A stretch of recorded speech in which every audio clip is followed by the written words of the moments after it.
विद्या वाग्मी ज्ञान रत्नाकर परम पूज्य गुरुवर आचार्य श्री उदार सागर जी महाराज की, परम पूज्य गुरुवर आचार्य श्री उदार सागर जी महाराज की।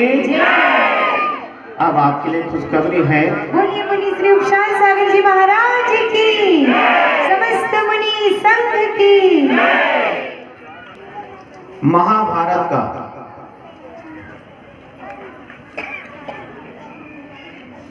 और वह प्रसंग तो महाभारत का था,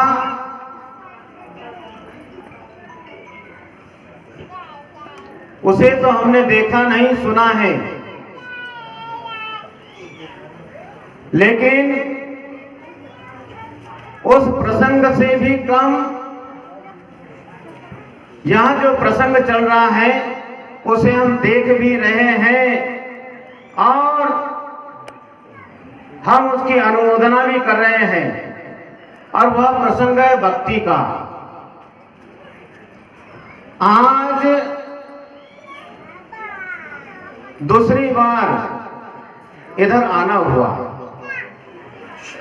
हमेशा आते हैं, चिचोली नगर के बाजार चौक में ही बैठते हैं, वहीं से धर्मोपदेश होता है। और 2010 शायद 10 में आए थे तो मालीपुरा में धर्मोपदेश हुआ था। और ये दूसरा धर्मोपदेश आपके इस आवलेकर परिवार का मोहल्ला नामने वालों यहाँ पर हो रहा है।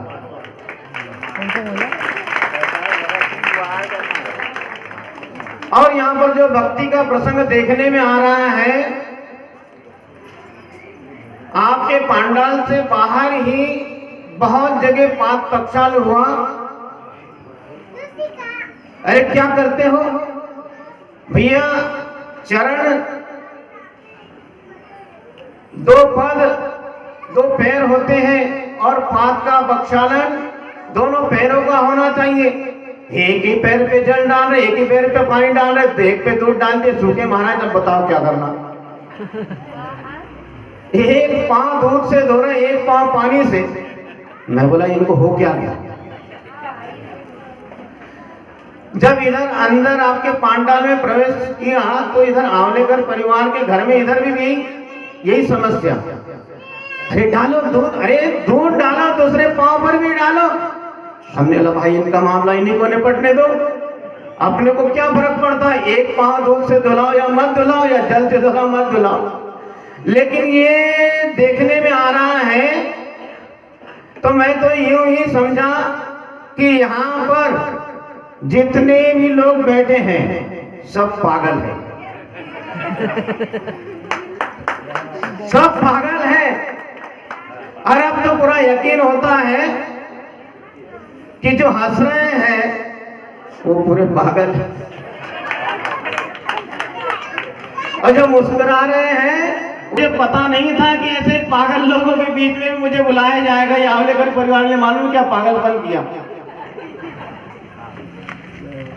अच्छा, बड़ी तारीफ की बात है, ऐसी किसी को पागल बोल दे तो नाराज हो जाए, लेकिन आप लोग तो हंस रहे हैं। इसका मतलब आप लोग सही में पागल है। क्या है? पूरे पागल है, पूरे पागल है।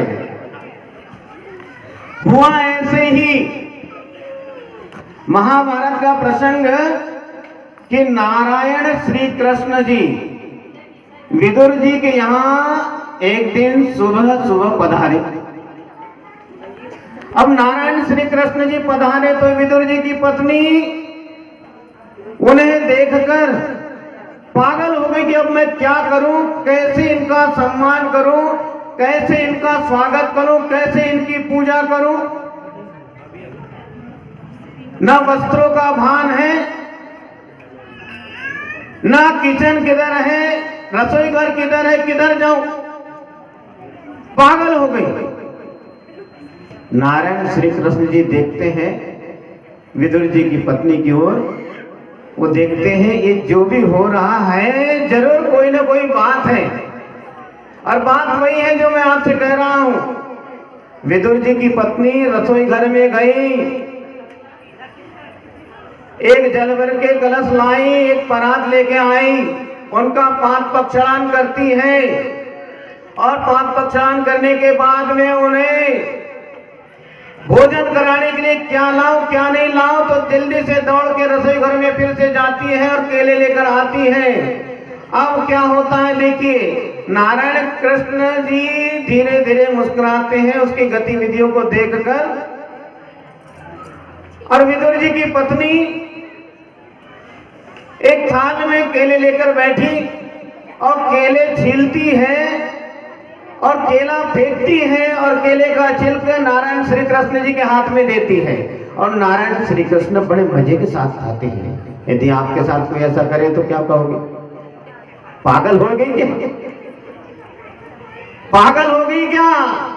वैसे ही विदुर जी की पत्नी भी पागल हो गई, केला फेंकते जाती है और छिलका नारायण श्री कृष्ण जी के हाथ में देती है, और नारायण श्री कृष्ण जी मजे के साथ में छिलका खाते हैं। उसी बीच में विदुर जी वहां पधारते हैं और वो देखते हैं दृश्य कि ये क्या हो रहा है, ये केला फेंके जा रही है और छिलका देने जा रही है, और नारायण श्री कृष्ण भी बड़े मजे के साथ खा रहे हैं। तो विदुर जी उनकी पत्नी को समझाते हैं कि अरे पगली क्या करती हो, अरे केला दे केला, तो छिलका दे जा रही है। विदुर जी की पत्नी कहती हाँ स्वामी क्षमा करना, गलती हो गई। फिर उन केलों के छिलकों के बीच में एक केला भी देती है, और नारायण श्री कृष्ण उसे भी बड़ी प्रसन्नता के साथ स्वीकार कर लेते हैं। केला का छिलका भी खाया, केला भी खाया, लेकिन केले का छिलका कौन खिलाता है? वो पागल ही होगा। विदुर जी की पत्नी भी पागल, और यहाँ जितने लोग बैठे हैं सब पागल हैं, आगे से पीछे तक सब पागल हैं। देखो जो जितने जोर से हंस रहा है वो तो पागल मान के चले, सब पागल हैं। लेकिन बंधुओं क्षमा करना, पागल का अर्थ समझिए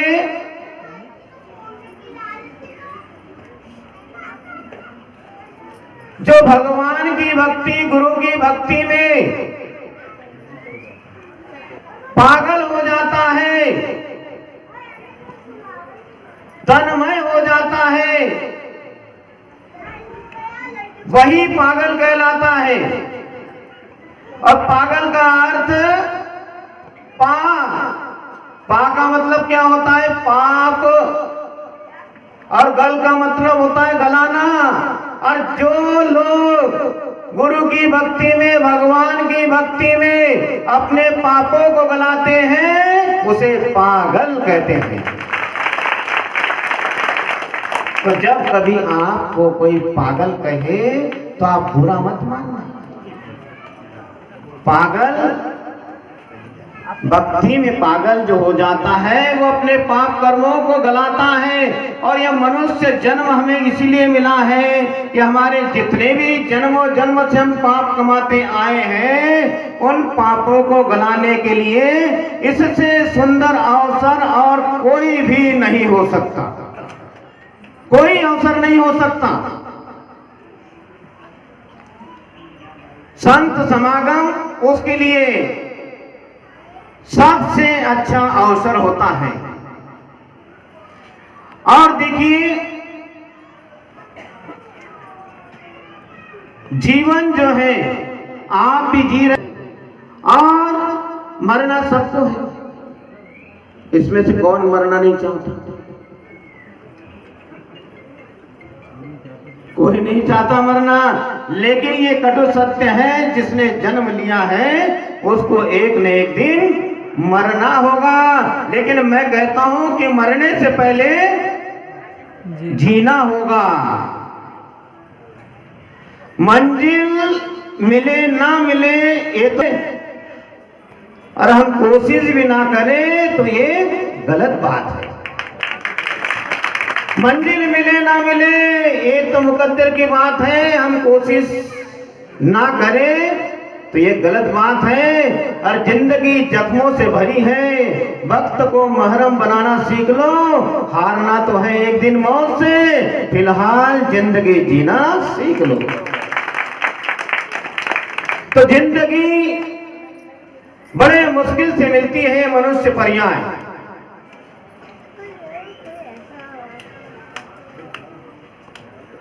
घड़ी को देखते हैं तो श्री राम जी का चरित्र, श्री हनुमान जी का चरित्र और लंका के राजा रावण का चरित्र सुनने के लिए बैठे थे। लेकिन कोई बात नहीं, और कभी अवसर आएगा तो हम फिर सुनेंगे। लेकिन बात है जीवन हमें कैसे जीना। जीवन जीने के लिए प्रत्येक मनुष्य को आवश्यकता होती है परिवार की, समाज की। तो समाज में कैसे जीना, परिवार में कैसे रहना, कैसे अपना जीवन यापन करना, इसके लिए हमें आवश्यकता है विवेक की, आवश्यकता है हमें बुद्धि की। और इसके लिए सबसे पहले हमें साधु संतों के चरण सानिध्य में जाना चाहिए। और साधु संतों का चरण सानिध्य हमें यूं ही आराम से फ्री पॉकेट में नहीं मिल जाता है। इसके लिए कहते हैं कि पुण्य पुंज बिन मिलहि न संता, सत्संगति संस्कृति कर अंता। जब तक पुण्य का संचय नहीं होता है तब तक सत्संग की प्राप्ति नहीं होती है। और हमारे संसार के जितने भी दुखों का नाश होना है तो नाश भी नहीं होता है। उसके लिए सत्संगति बहुत जरूरी है। और जिसके पास कुछ नहीं है उस पर दुनिया क्या करती है, हंसती है। जिसके पास कुछ नहीं उस पर दुनिया हंसती है, और जिसके पास सब कुछ है उससे दुनिया जलती है, उससे दुनिया जलती है। लेकिन हमारे चिचोली नगरी के पास गुरु उदार सागर जी का आशीर्वाद है, जिसे पाने के लिए दुनिया तरसती है। तो ये आप लोगों का सौभाग्य है कि ऐसे आवलेकर परिवार के धर्मात्मा पुण्यात्मा जीव आशीष कुमार जी, हम जब से यहाँ आए तब से शायद ही कभी एक दो दिन छोड़े होंगे उन्होंने, लेकिन दर्शन करने जरूर आते हैं पूरे परिवार, उनकी पत्नी, उनके बच्चे, उनकी मम्मी पापा, मम्मी है और भी लोग, उनके चाचा डॉक्टर साहब जी, सभी। और सभी की एक ही भावना कि महाराज आपको हमारे घर चलना है। हमने कहा भाई आपके घर चलना है, आपके घर? अरे हम तो किसी के घर नहीं जाते, ऐसे जाते हैं तो फिर कोई विशेष कार्यक्रम हो तभी जाते हैं। तो बोले महाराज, उन्होंने ही भावना व्यक्त की कि महाराज कुछ भी हो। और आपके डॉक्टर साहब तो हमारे पास चारों टाइम, संतोष कुमार जी, सुबह क्लास में, हमारी क्लास सुबह 5:30 बजे से 7:30 बजे तक चलती रही, आते रहे। 9 बजे प्रवचन, उसमें भी आते रहे। 3 बजे क्लास चलती है, उसमें भी आते रहे। शाम को 6:30 बजे भी आते रहे। और अब तो ऐसा लगता है कि हमारे साथ में आते रहे। बहुत अच्छी भावना है इनकी, सबकी बहुत बढ़िया। और इस मोहल्ले में बैठे सभी लोगों की भावना बहुत अच्छी है, आपकी भक्ति अच्छी है, सब कुछ अच्छा है, बहुत बढ़िया। आपको ऐसे हमारा धर्म वृद्धि आशीर्वाद है। और हमारे गुरुवर ने भी पूरे चिचोली नगर को विशेष रूप से आशीर्वाद दिया है। आपके अनिल कुमार जी कुशवाहा, नगर के अध्यक्ष सेठ संतोष जी मालवी, आदि आदि जितने भी लोग हैं, और आवलेकर परिवार को विशेष रूप से आज आशीर्वाद दिया, और आपके पूरे मोहल्ले को, और कहा कि पूरे चिचोली नगर और जैन समाज को, सबको हमारा बहुत बहुत आशीर्वाद है। लेकिन उनके आशीर्वाद को हम यूं ही नहीं गंवाएं, उनके आशीर्वाद को लेकर हम अपने जीवन को सुधारें, तो उनका आशीर्वाद हमें लाभकारी होगा। यदि कोई संत से आप आशीर्वाद लेते हैं तो उस आशीर्वाद को अपने जीवन में ढालने की कोशिश करो कि हमने आशीर्वाद लिया है तो अब हमें कैसे जीवन जीना है। परिवार में रहना है, समाज में रहना है, तो कैसे रहना है। भगवान महावीर स्वामी ने कहा है,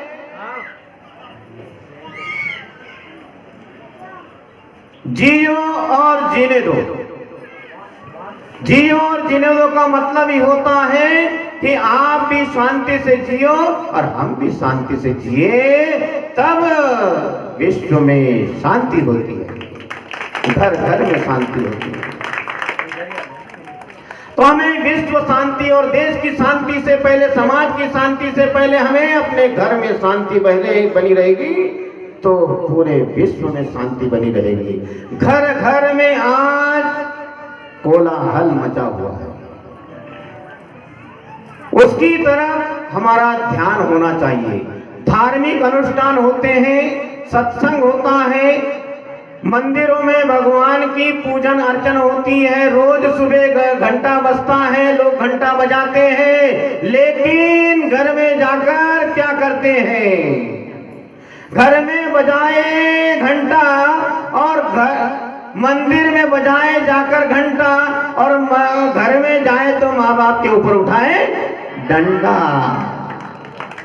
तो भाई साहब, हाथ जोड़ के निवेदन, यदि आपको अपना जीवन अच्छा बनाना है तो मंदिर में घंटा बजाने से पहले माता पिता के ऊपर डंडा उठाना बंद कर दो। तो आपको जो मंदिर में घंटा बजाने से जो लाभ होगा वो माता पिता के ऊपर डंडा उठाने से नुकसान होता है। तो डंडा मत उठाओ, तो घंटा बजाने से भी आपको उससे कई गुना लाभ मिलेगा, प्रेम और वात्सल्य का व्यवहार होगा। एक परिवार की घटना सुनाऊं, उसके पहले मैं आपसे बताऊं कि आपके चिचोली नगर में आज से नहीं, शायद हमारे संजय जी पंडित जी बताएंगे, शायद 1999 में आए होंगे आपके यहाँ पहले। 1999 में आए तो अब लगता है कि हम तो चिचोली के महाराज हो गए, क्योंकि हमारी दीक्षा भी यही हुई और हमारे हाथों से गुरुवर की कृपा से ऐसा उपकार हुआ कि एक उपकार और खड़ा हो गया आपके यहाँ पर। और पता नहीं आगे और क्या क्या होता है। तो ऐसे ही यहाँ पर चमत्कार होते रहे, बहुत अच्छी बात है, लेकिन अपने घर में अपने माता पिता के चरणों में दुनिया की चमत्कार की बात छोड़ो, लेकिन अपने घर में सबसे पहले सुबह उठकर अपने माता पिता को नमस्कार होना चाहिए। और आज उसी की कमी है, आज उसी की कमी है। जब हमारा यहाँ भी चातुर्मास शुरू हुआ चिचोली नगरी में, तो करीब करीब 15-20 दिन बीते होंगे। एक सज्जन आया और थोड़ा गर्मा गर्मी में था। अब हमने सोचा हम अकेले भाई, अब ये ताकतवर आदमी क्या होगा। बोले महाराज, जब आप चिचोली नगर की ओर बढ़ रहे थे बैतूल की तरफ, शायद बीच में कोई गांव मिला होगा, तो कहने लगा उस दिन मैंने आपको देखा। मेरा देखा, अब क्या करता पता नहीं, कमरे में आया। बोले महाराज, उस दिन मैंने आपको देखा, जब से मैं आपका इंतजार कर रहा हूँ और आज सुबह से आकर बैठा हूँ 8 बजे से, और आप 12 बजे मिल रहे हैं। मेरे चुपचाप, मतलब पता नहीं क्या बात है। अब प्रवचन हुए, आहारचर्या हुई, आहारचर्या करके 12 बजे आए। तो बोले महाराज, सुबह 8 बजे से बैठा हूँ, आप अब जाके मिल रहे हैं। मैंने बोला भाई साहब बात क्या है बताइए। बोले महाराज, मैं मरना चाहता हूं। मैंने कहा मरना चाहते हैं? मैंने बोला भाई साहब ऐसा नहीं, ऐसे नहीं मरना, नहीं मुझे जीना नहीं है। मैंने पूछा क्यों, क्या बात हो गई? बोले महाराज, दिन में 4 बार तो मेरी पिटाई होती है। मैंने कौन मारता है तुम्हें? बोले मेरे बेटा, मेरा बेटा मारता है मुझे। मैंने कहा क्यों? अब ये मत पूछो, तो तुम्हारे हाथ में कुछ है या नहीं? बोले मेरे हाथ में कुछ नहीं, सब उसको दे दिया। मैंने सबसे बड़ी गलती तुमने यही की। और आप बुजुर्गों से भी मैं यही कहना चाहता हूँ कि कुछ न कुछ अपने आप के लिए बचा के रखना, और नहीं तो यही स्थिति होती है। दोस्त कब दुश्मन बन जाए भरोसा नहीं है। इसलिए जिंदगी जीना है तो थोड़ा सोच समझ के विवेक से जीजिए। उस व्यक्ति को, सज्जन को मैंने समझाया, वो बात मान गया, बहुत अच्छे तरीके से समझाया। बोले महाराज क्षमा करना, मैंने बहुत गलत निर्णय लिया था, मैं मरना चाहता था, लेकिन आपके आशीर्वाद से अब मुझे जीने की उम्मीद जाग गई है और आपके बताए मार्ग पर मैं चलूंगा। और आशीर्वाद लेके गया और आज प्रसन्न है। तो उसी प्रकार से ऐसी कितनी घटना घटती हैं कि घटनाएं तो ऐसी हैं कि आदमी को सुनते से ही रोंगटे खड़े हो जाते हैं। हमारी दीक्षा होने से पहले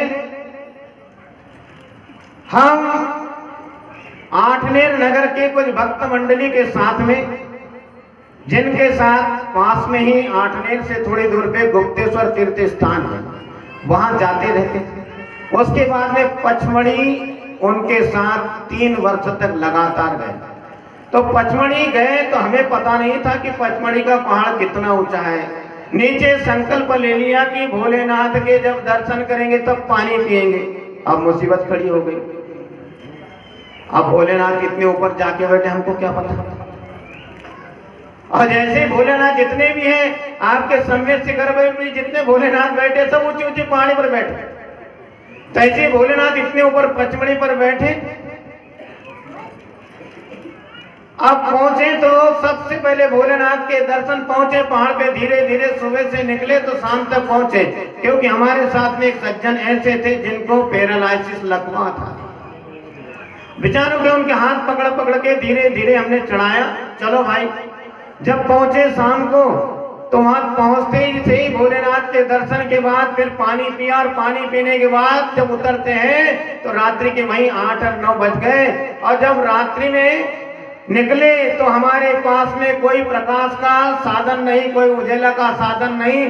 साथ में जो लोग थे उनके पास में माचिस और कुछ मोमबत्ती थी। उसी के प्रकाश में कैसे कैसे चले। तो जो सागौन के पेड़ पौधे के जो पत्ते गिरते थे, थोड़ी थोड़ी आग लगाते, उस आग में चलते जाते। क्यों? क्योंकि पगडंडी है, आजू बाजू इतनी भयंकर खाई है कि अब क्या करेंगे। हमारे साथ में 2 व्यक्ति थे और रंगी वगैरह पास के आदिवासी समाज के वो भैया, हमारे पुराने मित्र, तो वो थे, चले जा रहे। अब रास्ते में एकदम से एक रोने की आवाज आई। रोने की आवाज आई तो हमारे साथ में रंगी नाम के जो भैया थे वो घबराए, बोले महाराज भैया भूत है। हमने कहा भूत है? कहाँ से भूत है? बोले तुम डरो मत, क्योंकि हम अकेले, रात्रि का समय 2:30-3 बजे का समय करीब था, अब क्या होगा। तो हमने कहा डरो मत, धीरे धीरे तुम मेरे पीछे पीछे आओ। तो मैंने आवाज पहचानी, वो और किसी भूत की नहीं, वो किसी एक बुजुर्ग अम्मा की आवाज थी। और उस अम्मा के पास धीरे धीरे कि हम पहुंचे तो जब देखा तो उसके घुटने और कोहनी छीली हुई है, खून बह रहा है, कमर झुकी है, कम से कम 80, 85, 90 साल के करीब होगी। बेचारी रो रही है, इतनी रात्रि में अंधेरे में बैठी है पगडंडी पर। हमने पूछा माता तुम कहाँ से आई, क्या बात है, कैसे रो? बोले बेटा आप क्या बताओ तुम्हें, मैं आकोला शहर की रहने वाली हूँ और मेरे साथ मेरे 2 बेटे और 2 बहुएं और मेरी लड़की और भी परिवार के लोग आए हैं। तो हमने बोला कहाँ हैं वो लोग? तो बोले उन्होंने कहा है कि तुझे हमारे साथ चलना है तो चल, हम जिस स्पीड से चल रहे हैं, और तुझे नहीं चलना है तो मत चल। उन्होंने ऐसा करके मुझे यहीं छोड़ दिया। हमने कहा अम्मा तुम घबराओ मत, हमारे साथ में एक बप्पा है, अब तुम एक दूसरी अम्मा, हम तुम दोनों को बराबर नीचे उतारेंगे। तो पत्तों की आग जलाते जलाते उस उजेले में उस अम्मा को भी साथ में लिए और उनसे पूछा कि कहाँ रुके हैं तुम्हारे बेटे वगैरह? तो बोले नंदीगढ़ भूरा भगत के आसपास कहीं। तो उसको पूछा, वहां ले जाकर पहुंचाया। जब पहुंचाया तो लड़कों का आवाज थी, लड़के बाहर आए, लेकिन उनकी स्थिति क्या थी? चल आ गई, चलो जो अंदर आ गई तो कोई बात नहीं, ऐसे झिड़क के उसको अंदर किया। लेकिन बात जो है, प्रसंग है कि अपनी जिसने हमें जन्म दिया उस मां को हमने ऐसे पहाड़ी के ऊपर छोड़ दिया। क्या होगा तेरा जीवन का कल्याण? कैसे तू सुख पाएगा इस जीवन में? कैसे सुखी रखेगा? अपनी मां को, जन्म देने वाली मां को तूने वहीं छोड़ दिया।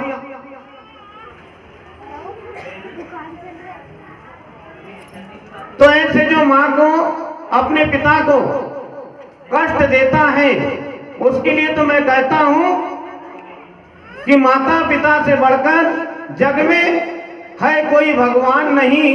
माता पिता की सेवा से बढ़कर जग में कुछ काम नहीं। और माता पिता को जो दुख देता हो वो पाता सम्मान नहीं, और माता पिता का करे अनादर पापी है वह इंसान नहीं।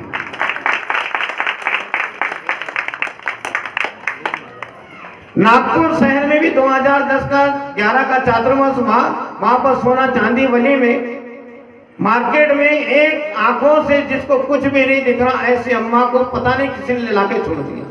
अब बेचारी को आंखों से दिखता भी नहीं है, रोती है, गाती है, अब क्या करें? जब हमारे पास खबर पहुंची तो हमने कहा, एक श्वेतांबर बाई थी आशा पारेख, उनसे कहा कि नहीं, अपने को धर्म बाद में है, जैन धर्म, कोई हिंदू धर्म, कोई ईसाई धर्म, कोई सिख ईसाई धर्म, सबको एक तरफ रखो। अभी सबसे पहला यदि कोई धर्म है तो वो हमारा मानव धर्म है। मानव धर्म, पहले अपने अपने मानव धर्म का पालन करना चाहिए।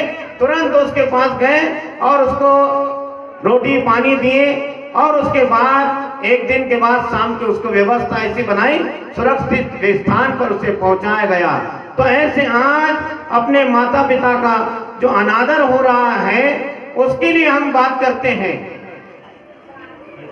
श्री राम जी का चरित्र, श्री हनुमान जी का चरित्र, श्री महावीर स्वामी का चरित्र कैसा था तो हम तो सुनते हैं, समझते हैं, लेकिन आज आवश्यकता है इन सब के चरित्र को पढ़कर सुनकर हमें अपने चरित्र को बनाने की आवश्यकता है। आज जो उच्च शिक्षा का स्तर है, तो उच्च शिक्षा के कोई हम विरोधी नहीं है, बहुत अच्छी बात है। लेकिन आदमी अपने बेटे को लायक बनाना चाहता है, लेकिन वो उच्च शिक्षा प्राप्त करके नालायक बन जाता है। लायक बनने वालों की संख्या कम है और नालायक बनने वालों की संख्या अधिक है। जो लायक बने हैं और जो लायक है, और जो आज भी ऐसा नहीं है कि माता पिता की सेवा नहीं होती है, माता पिता की सेवा करने वाले ऐसे बहुत से लोग हैं, लेकिन संख्या उनकी है जो अपने माता पिता का तिरस्कार करते हैं और माता पिता को सताते हैं, माता पिता के साथ मारपीट भी कर लेते हैं, उनको कोई फर्क नहीं पड़ता। तो ऐसी उच्च शिक्षा जो है आज हमारे लिए खतरनाक बन गई है। ऐसी उच्च शिक्षा प्राप्त करने के लिए माता पिता अपने खून पसीने की कमाई एक कर देते हैं और अपने बेटी को पढ़ाते हैं, और उसके बाद जब बेटा जवान होता है तो बेटा जवानी में अपने माँ बाप को भूल जाता है, माता पिता उसके विवाह करते हैं। तो जब बेटा घर में आता था तो माँ माँ माँ करके आवाज लगाता था, और अब शादी होने के बाद वो माँ को भूल जाता है, पिता को भूल जाता है, सीधे अपने पत्नी के कमरे में जाता है, कैसी है सुमन? अरे नालायक, यदि तू कैसी है सुमन पूछने के लिए गया, एक बार अपनी माँ से पूछ लेता कि माँ तुम कैसी हो, अच्छी तो हो, तो माँ का हृदय गदगद हो जाता है। लेकिन विवाह के बाद माता पिताओं से जो दुर्व्यवहार होता है आज आए दिन न्यूज़पेपर और सुनने में और साथ साथ देखने में, हम तो संत बनने के बाद, साधु बनने के बाद आपके चूल्हे तक जाते हैं। सारी जानकारियां देश में कितने प्रांत घूम लिए, बड़े बड़े लोगों की क्या क्या स्थितियां होती हैं, वे क्या करते हैं, कुत्ते से तो सदव्यवहार करते हैं। एक बार नागपुर शहर में पहुंचे तो देखा सुबह सुबह एक कुत्ते को पकड़ा, उन्हीं के घर का था, पकड़ा, बार बार पकड़ रहे, गोदे में बिठा रही वो अम्मा, बोलते बेटा देनी तू बिगर कहे मानता नहीं है, कुछ मांगता भी नहीं है खाने के लिए, और तू दूध बेले फिर पता नहीं शाम तक क्या होगा तेरा, खा ले। देनी उसके गले में पट्टा बंधा है, दूध नीचे गिरेगा तो दूध ब्रेड बिस्किट खिलाई जा रही है। कुत्ते के साथ में सदव्यवहार करते हैं और माता पिता के साथ दुर्व्यवहार करते हैं। कुत्ते को सुबह सुबह जंजीर बंधी है गले में, उसे घुमाने ले जाते हैं और उसे बड़े प्रेम से यहाँ कर ले, यहाँ कर ले, यहाँ नहीं करेगा, चल आगे चल, आगे चल, आगे चल, आगे ले जाए, यहाँ करेगा, यहाँ नहीं करेगा, आगे चल, आगे चल। अरे तू क्या उसको सिखा रहा है, तू छोड़ दे। लाखों की गाड़ी खड़ी हो, आपकी मोटर गाड़ी हो, जो उसके ऊपर कर देता, क्या उसको सिखा रहा है। उससे अच्छा होता कि अपने बीमार माँ बाप को गाड़ी में बिठाता और भगवान के मंदिर में ले जाता और संत के समागम में ले जाता, तो तेरा कल्याण हो जाता। कहाँ कुत्ते को घुमाना है, कुत्ते को टट्टी कराने ले जाएगा, कुत्ते को पेशाब कराएगा, कुत्ते को खाना खिलाएगा। कुत्ते को इतने प्रेम से,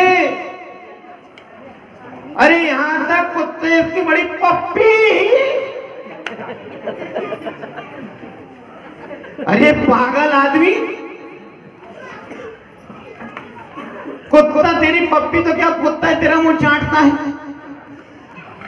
तो कुत्तों से सदव्यवहार करते हैं और माता पिता से दुर्व्यवहार करते हैं। कितने लोग कबूतरों को, पक्षियों को दाना डालते हैं और माँ बाप को सताते हैं, और मंदिर में जाके अपने माता को, दुर्गा माता जो अपनी माताएं होती हैं, आपके जैन मंदिर में देखो, मंदिरों में देखो, जो माताएं होती हैं उस माता को चुनरी उड़ाते हैं और माँ कहती है कि बेटा मेरी धोती बहुत गल गई है, बहुत पुरानी हो गई है, एक ला दे बेटा।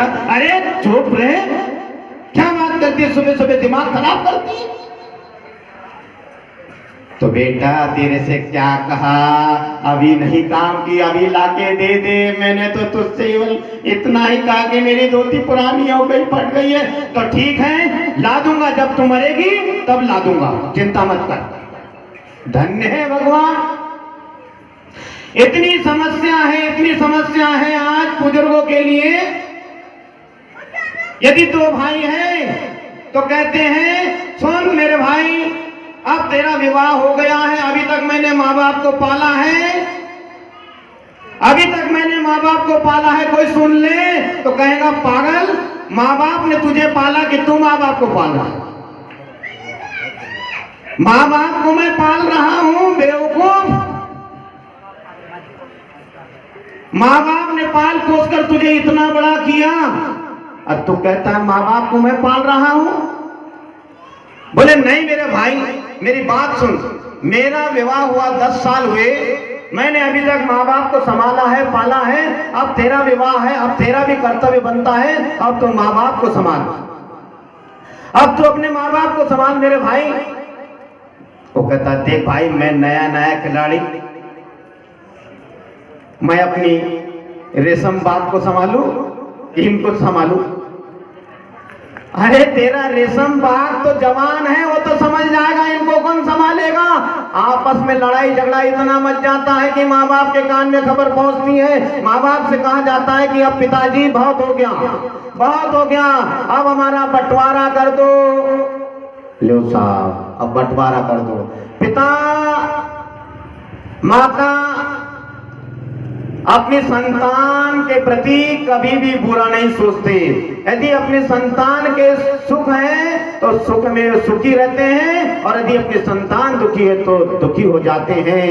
हमारा बेटा कितना भी दुष्ट हो, कितना भी पापी हो, कुछ भी हो, लेकिन माँ के लिए, पिता के लिए वह एक लाडला हुआ करता है। और आपने देखा है कि किसी भी माँ का बेटा कितना भी काला कलूटी क्यों ना हो, वो कहता है कि मेरा बच्चा अमिताभ बच्चन।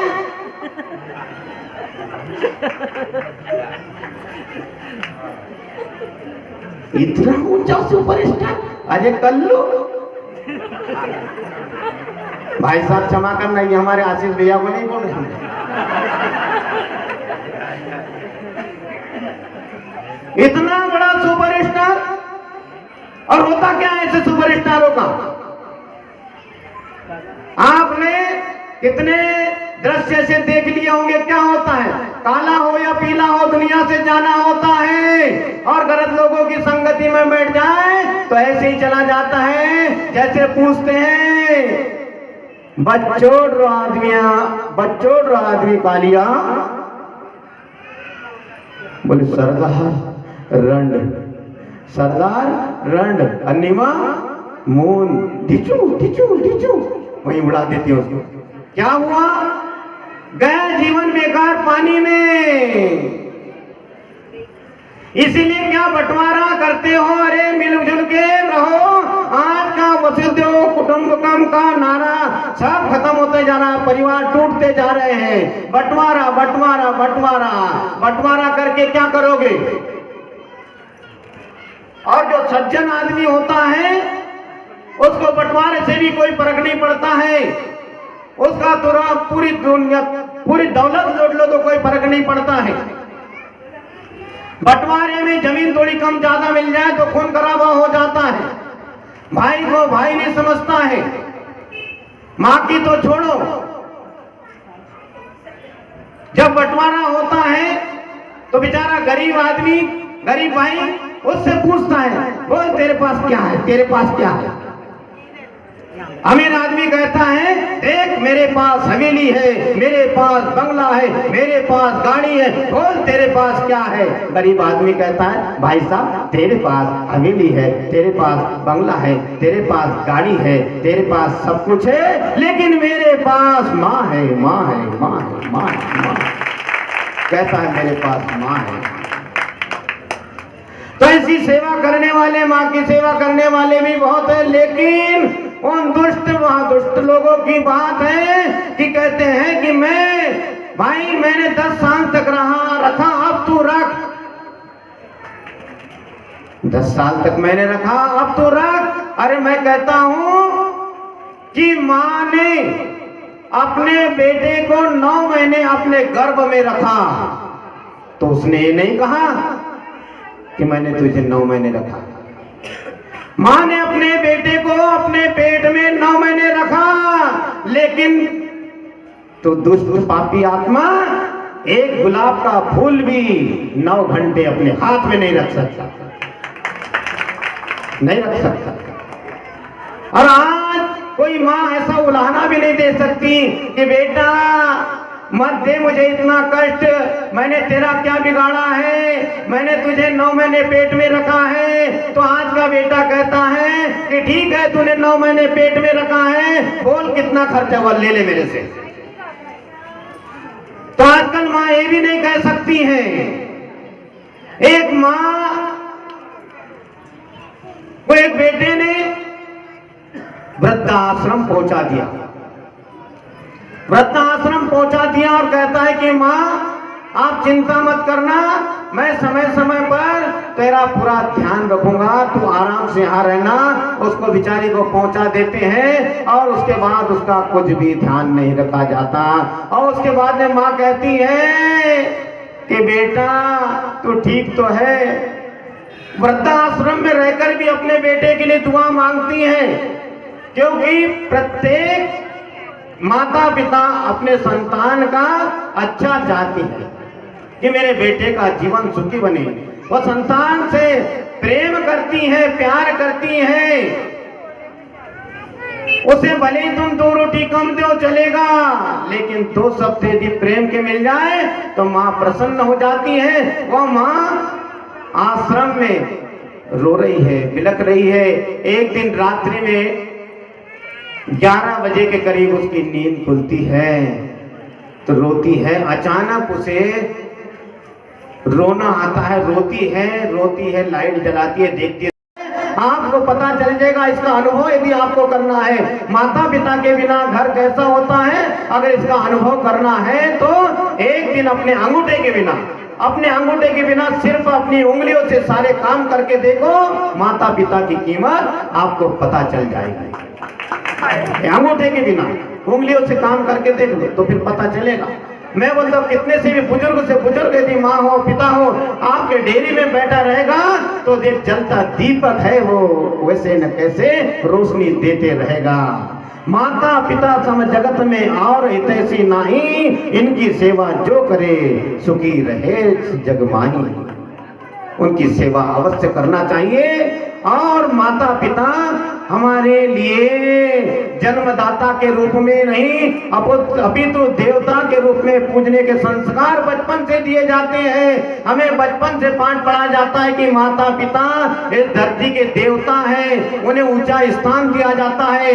मातृ देवो भव पितृ देवो भव, माता पिता को देव कहा है, भगवान कहा है। इसलिए हम तो इतना ही कहेंगे कि माता पिता की सेवा, शरीर से यदि हृदय की उपेक्षा करोगे तो जीवन समाप्त हो जाएगा, और घर में यदि माँ की उपेक्षा करोगे तो घर की प्रसन्नता चली जाएगी। इसलिए शरीर से मस्तक यदि अलग हो गया तो जीवन बिखर जाएगा, और घर से पिता की उपेक्षा की जाएगी तो घर अस्त व्यस्त हो जाएगा। इसीलिए हम उनके अनंत उपकार होते हैं माता पिता के, हम चुका नहीं सकते, किसी भी शर्त में नहीं चुका सकते, लेकिन फिर भी कुछ कम कर सकते हैं। कैसे? उसे कभी चुकाया तो नहीं जा सकता है, फिर भी 3 उपायों से उनके ऋण कम किए जा सकते हैं कि माता पिता की खूब सेवा करके उन्हें खुश करना सबसे पहला काम, और दूसरा अपने कुल के गौरव को बढ़ाना, सेवा करना चाहिए, और उनके आध्यात्मिक उन्नति में सहयोगी बनकर उनकी सेवा करनी चाहिए। माता पिता की हमें उपेक्षा बिल्कुल भी नहीं करना चाहिए।